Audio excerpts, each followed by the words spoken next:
Facts for regular Christians on the bombing of Iran. For the last several months, the relationship between the United States and Iran has been strained. That is saying something for two countries that have been locked in conflict for a half-century. The strain exists because Iran refuses to embrace the American demand that their country must never possess a nuclear weapon. For months, the two powers have been engaging in basically fruitless negotiations while the United States has placed a massive military force in the region. On Saturday, February 28th, the American military, in cooperation with the Israeli Defense Force, began an aerial bombardment that killed many Iranian leaders, including the Ayatollah Khamenei. Authorities say the campaign could last for weeks. Those are the facts on the American bombing of Iran. There is a great deal of debate about nearly everything else.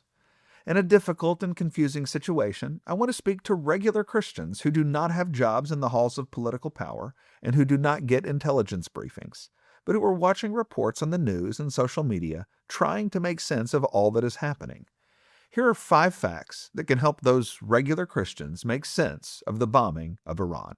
The first fact is that the President of the United States is within his constitutional authority to engage in this military operation. This fact has become confusing over the last few days, with some who differ with the presidential decision calling it illegal and insisting that only Congress can declare war. Regardless of what you have heard, the real debate is not over the legality of the action, but over who supports the current president. With very few exceptions, the people who support the action are the people who typically support the president, and those opposed are usually at odds with the president. The authoritative document that clarifies whether the president can undertake an action like the one in Iran is the Constitution of the United States. The Constitution makes clear that the President of the United States is the commander-in-chief of the military and is well within his authority to direct military operations like the current one. That same Constitution does make clear that only Congress can declare war. But the last time the United States Congress used that authority was in 1942 during World War II. Every military conflict in the last 84 years has been prosecuted by Republican and Democratic presidents without a formal declaration of war from Congress. This incumbent president is doing what every president has done since Harry Truman. It is not usually appropriate for Christians to support or reject an entire initiative based on our opinion of one man. Of course, everyone has preferences and prejudices, but Christians cannot base their decisions on bias alone, but must have positions informed by fact. A second fact regular Christians must embrace is that the Iranian regime is wicked. The regime currently being destroyed has been a hostile and terroristic state for my entire lifetime. They've sponsored terror, kidnapped and killed American hostages, jailed pastors, pledged to kill Jews, and have executed their own people into the countless thousands. The people of Iran have been oppressed for decades by a ruthless theocracy that violently suppresses any alternative point of view. Most notably, the Iranian leadership has been desperate for a nuclear weapon that even their allies like Russia do not want them to have. Iran is a rogue, corrupt, dangerous, and isolated state whose neighbors in the region are thankful for the current action, which is crippling their military capability. In a situation like this one, many factors rise to the surface about which good people could disagree. For Christians, the most important issues are the ones of basic morality. The rampant wickedness and corruption of Iran provide the most important moral justification for this military action. The current Iranian leadership has opposed righteousness for their existence. That makes it a good thing to oppose them. A third fact that should help regular Christians is that getting the truth takes work. Misinformation is easy to get. Facts take some effort. Over the weekend, I was in a conversation at First Baptist Church about the death of the Ayatollah when a member of our student ministry said, "It's not true. He's alive. The president is lying." The student held up a cell phone, revealing a social media post stating that reports of the death of the Ayatollah were false and showing video of him speaking. I squinted, removed my phone from my pocket, and opened my browser to the websites of Fox News and the New York Times.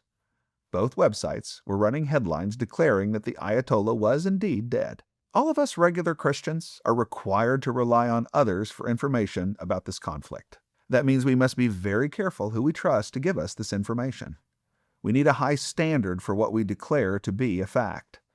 This high standard will not be reached by swapping conspiracy theories in our living rooms or reading social media posts from people with nothing to lose from telling a lie. Christians are entitled to a broad range of opinions. We are not entitled to a broad range of facts.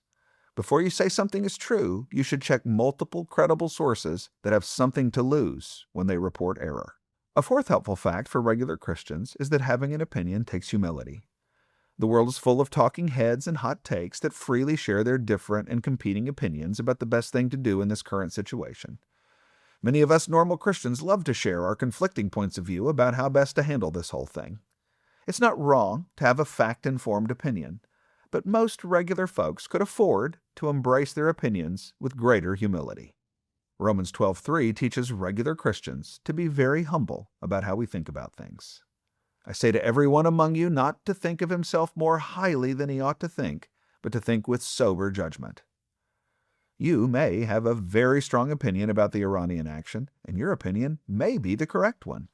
But at least two pieces of information will help you have a lot of humility about your own opinion. The first piece of information is that if you are one of the regular Christians I'm talking to, then no one has given you any authority to make any decisions about this matter. Neither your strong opinion nor the interest of your friends in it qualifies you to be a decision maker on this issue. Donald Trump, love him or hate him, is the only human being alive elected by a majority of Americans to be the commander-in-chief. When he was campaigning for his office, he openly expressed his willingness to bomb Iran. That means that the system is working. Ballots have been cast, and the decisions have been made. In future elections, we'll have other opportunities to make different decisions, but not right now.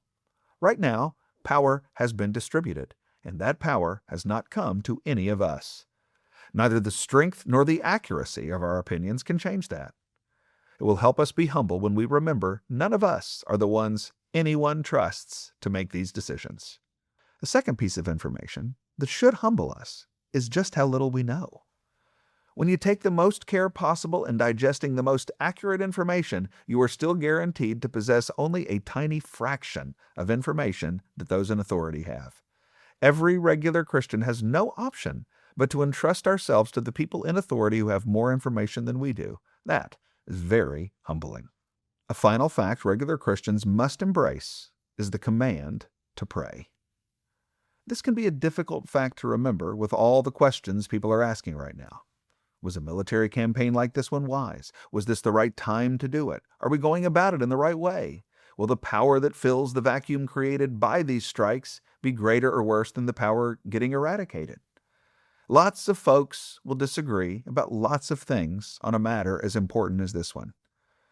If all you do is listen to the regular Christians out there, you might think that the most important thing the followers of Christ could be doing right now is publicly sharing their opinions on these matters. But that is not true.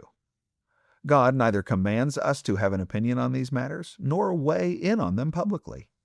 He does command us to pray. In 1 Timothy 2, 1-2, the Bible says, "First of all, then, I urge that supplications, prayers, intercession, and thanksgiving be made for all people, for kings, and all who are in high positions of authority." Christians are free to think this bombing is wise or unwise. Christians are free to express concerns about what happens going forward. We are not free to avoid praying.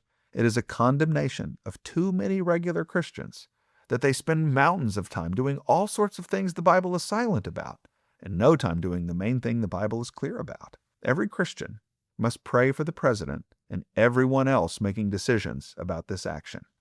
We must pray for the members of the military executing the decisions made by their superiors. We must pray for the innocent people of Iran that they would be protected from death and destruction. We must pray for Christians in Iran, that God would use this tragedy to expand His church. We must pray for the future of Iran, that God would raise righteous leaders and a wise government. We must pray because the God of heaven and earth, who ultimately controls the future of this action, hears our prayers and will answer them. It is the best and most profitable action we could ever take. Have an opinion. Express that opinion if it is in keeping with wisdom. But at all costs, pray. That is the most important lesson for regular Christians during the bombing of Iran.